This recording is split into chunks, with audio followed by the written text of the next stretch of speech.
রাজ্যে ভয়াবহ বন্যা পরিস্থিতি। এই পরিস্থিতি থেকে উত্তরণের চেষ্টা করে চলেছে রাজ্য সরকার। তবে রাজ্য সরকারের একার পক্ষে তা সম্ভব নয়।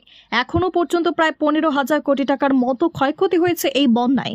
মুখ্যমন্ত্রী সকলকেই বন্যা ত্রাণে এগিয়ে আসার আহ্বান রেখেছেন। সেই অনুযায়ী বন্যা ত্রাণে এগিয়ে আসছে বিভিন্ন ক্লাব ও সংস্থা। আজ ইন্ডিয়ান রেড ক্রস সোসাইটি রাজ্য শাখার শহর দক্ষিণাঞ্চলের যুবক সংঘ ক্লাবে বন্যায় ক্ষতিগ্রস্তদের মধ্যে কম্বল তুলে দেয়। পাশাপাশি আয়োজন করে একটি স্বাস্থ্য শিবিরের। বন্যায় ক্ষতিগ্রস্ত পরিবারের সদস্যদের হাতে কম্বল তুলে দেন মেয়র দীপক মজুমদার।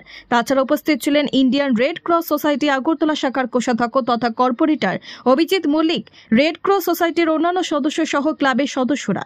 বন্যা ত্রাণে ইন্ডিয়ান রেড ক্রস সোসাইটি এগিয়ে আসা তাদের ধন্যবাদ জানান মেয়র। পাশাপাশি রাজ্যে প্রতিটি মানুষকে বন্যা দুর্গতদের সহায়তায় এগিয়ে আসতে আহ্বান রাখেন তিনি। আজকে যে বন্যায় যারা ক্ষতিগ্রস্ত হয়েছেন তাদেরকে কিছু সংখ্যক লোককে কম্বল বিতরণ করা হচ্ছে।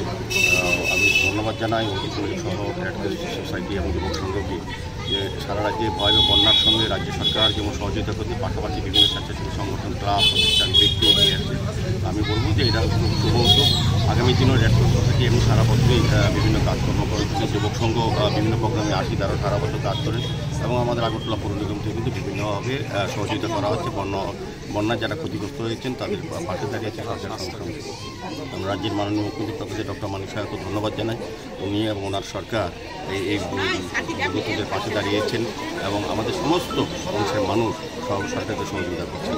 আজকে রেড ক্রস সোসাইটি এবং যুবক সংঘ, বিশেষ করে ওয়ার্ডের যিনি কর্পোরেটর, উনি আমাদের সঙ্গে আছেন অভিজিৎ মল্লিক মহোদয়, আমাদের সঙ্গে আছেন ভাইস চেয়ারম্যান ভাইস প্রেসিডেন্ট মঞ্জুরদের মহোদয়া, আমাদের বিশিষ্ট ডক্টর অজিত সরকার মহোদয়, আমাদের মার্কেটের ভাইস চেয়ারম্যান সঞ্জয় শাহ মহোদয় এবং স্বাস্থ্যকর্মীরা।